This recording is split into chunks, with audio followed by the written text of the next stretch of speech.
नमस्ते। आज हम एक ऐसे सफर पर चलेंगे जहां हम भारत के भूगोल को समझेंगे। एक ऐसी जमीन जो सच में विरोधाभासों से भरी हुई है। मतलब सोचिए, एक तरफ दुनिया की सबसे ऊंची चोटियां, तो दूसरी तरफ दूर दूर तक फैले विशाल मैदान। तो सवाल ये है ना कि भाई एक ही देश के अंदर इतनी सारी अलग अलग दुनियाएं एक साथ कैसे हो सकती हैं। आखिर वो कौन सी ताकतें हैं जो भारत को इतना विविध, इतना अनोखा बनाती हैं। चलिए आज इसी पहेली को सुलझाते हैं।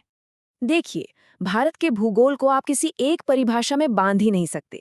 ये असल में कई अलग अलग नज़ारों का एक गुलदस्ता है। यहाँ पहाड़ भी हैं, मैदान भी हैं, रेगिस्तान भी हैं और लंबे लंबे समुद्री तट भी। और कमाल की बात यह है कि हर इलाका अपनी एक अलग ही जीवन शैली को जन्म देता है। तो इस विविधता में क्या क्या शामिल है, जरा देखिए। उत्तर में आसमान को छूते पहाड़ हैं, तो उनके ठीक नीचे बेहद उपजाऊ मैदान। बीच में है पुराने पठार, तो पश्चिम में तपता हुआ रेगिस्तान। और फिर आती हैं लंबी लंबी तटरेखाएं, और समुद्र में मोतियों की तरह बिखरे हरे भरे द्वीप। ये सब कुछ एक ही देश की सीमाओं के अंदर है। इस पूरी भौगोलिक संरचना के पीछे कह सकते हैं दो मुख्य किरदार हैं, दो विशाल प्रहरी। एक उत्तर में खड़ा हिमालय और दूसरा दक्षिण में फैला महासागर। असल में यही दोनों भारत की जलवायु और संस्कृति के सबसे बड़े आर्किटेक्ट हैं। हिमालय का रोल तो बहुत ही दिलचस्प है। ये सिर्फ एक पहाड़ नहीं है, ये एक सुरक्षा कवच की तरह है। सोचिए, ये मध्य एशिया से आने वाली बर्फीली हवाओं को रोक लेता है, एक ऐसी कुदरती दीवार बनाता है जिसे पार करना लगभग नामुमकिन है। और सबसे जरूरी बात, ये उन सदाबहार नदियों को जन्म देता है जो भारत के करोड़ों लोगों की जिंदगी हैं। इन दोनों पहरियों की भूमिकाएं एकदम अलग हैं, पर उतनी ही जरूरी। जहां एक तरफ हिमालय मौसम के लिए एक ढाल का काम करता है, वहीं दूसरी तरफ समंदर हमारे मॉनसून का विशाल इंजन है। हिमालय से हमें साल भर बहने वाली नदियां मिलती हैं, तो समंदर सदियों से व्यापार और संस्कृति के लेन देन का एक बड़ा दरवाजा रहा है। तो इन्हीं दो प्रहरियों ने मिलकर भारत के 6 अलग अलग भौगोलिक रूप तैयार किए हैं। चलिए अब देश के इन खास इलाकों का एक तेज सा टूर करते हैं और हर एक की अपनी पहचान को समझते हैं। ये टेबल एक तरह से भारत की पूरी कहानी कह देती है। सबसे पहले हिमालयी क्षेत्र, ये हमें पानी की सुरक्षा देता है। फिर ठीक उसके नीचे उत्तरी मैदान, अपनी उपजाऊ मिट्टी की वजह से इसे भारत का अन्न भंडार कहते हैं। फिर आता है खनिजों से लबालब पठारी क्षेत्र, जो देश का इंडस्ट्रियल हार्टलैंड है। थार रेगिस्तान हमें सिखाता है कि मुश्किल हालात में भी जिंदगी और संस्कृति कैसे पनपती है। वहीं हमारे लंबे तटीय मैदान व्यापार और टूरिज्म की जान है। और हमारे द्वीप समूह, वो ना सिर्फ कुदरती खूबसूरती के खजाने हैं, बल्कि देश की सुरक्षा के लिए भी बहुत अहम है। अच्छा, तो ये जमीन के जो अलग अलग रूप हमने देखे, यही सब मिलकर उन दो सबसे जरूरी सिस्टम्स को बनाते हैं जो पूरे भारत में जिंदगी को मुमकिन बनाते हैं। वो हैं यहाँ की जलवायु यानी क्लाइमेट और यहाँ का जल तंत्र। और जब हम भारत की जलवायु की बात करते हैं तो इसका एक ही मतलब है मॉनसून। ये सिर्फ बारिश नहीं है, ये एक ऐसा मौसमी हवाओं का सिस्टम है जो पूरे देश की खेती और जिंदगी की रीढ़ की हड्डी है। अच्छा मॉनसून मतलब अच्छी फसल, और अगर मॉनसून कमजोर रहा तो सूखे का खतरा। सब कुछ इसी पर टिका है। तो भारत की जलवायु का जो पहिया है वो इन्हीं 4 मौसमों पर घूमता है। पहले तपती गर्मी, जिसके बाद आता है जिंदगी देने वाला मॉनसून, जो खेती के लिए सबसे ज्यादा जरूरी है। फिर आता है शरद का साफ और सुहाना मौसम, और आखिर में सर्दी।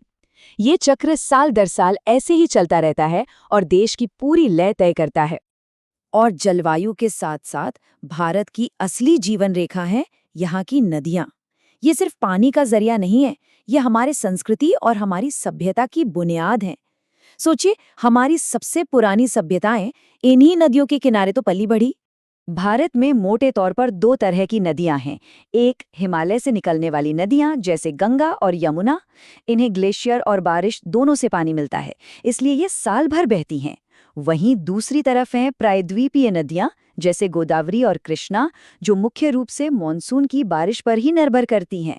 चलिए अब आगे बढ़ते हैं और देखते हैं कि ये जमीन, ये जलवायु और ये पानी, ये सब मिलकर कैसे यहाँ के संसाधनों, खेती और यहाँ तक कि इस बात पर भी असर डालते हैं कि लोग आखिर रहेंगे कहाँ। हर चीज की शुरुआत होती है मिट्टी से, और भारत में तो मिट्टियों की भी अपनी एक अलग ही दुनिया है।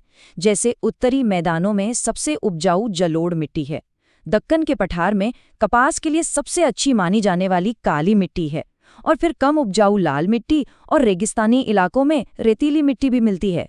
और इसी अलग अलग भूगोल से हमें मिलती है हमारी कुदरती दौलत, नदियों और जमीन के नीचे के पानी के रूप में जल संसाधन, लकड़ी और दवाइयों के लिए जंगल, उद्योगों के लिए लोहा और कोयले जैसे खनिज, और सबसे जरूरी खेती की जमीन, जो हमारी अर्थव्यवस्था की नींव है।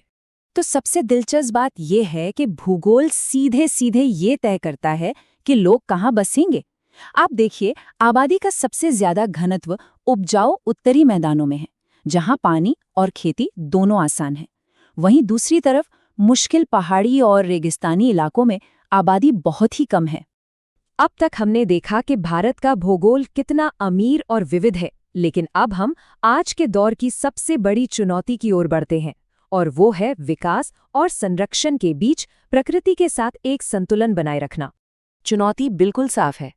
एक तरफ इतनी बड़ी आबादी और तेजी से बढ़ती अर्थव्यवस्था की जरूरतें पूरी करनी है, तो वहीं दूसरी तरफ अपने पर्यावरण को भी बचाना है। प्रदूषण, जंगलों का कटना और पानी की कमी जैसी समस्याएं इसी संघर्ष का नतीजा है। देखिए, ये बात बिल्कुल साफ है कि अगर हम संसाधनों का हद से ज्यादा इस्तेमाल करते रहेंगे तो ये हमारे पर्यावरण के लिए बहुत नुकसानदेह होगा। इसलिए ये बेहद जरूरी हो जाता है कि हम इनका इस्तेमाल एक संतुलित और समझदारी भरे तरीके से करें।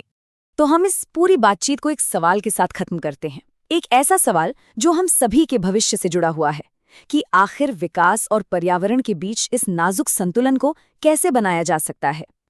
इस पर सोचना हम सभी की जिम्मेदारी है।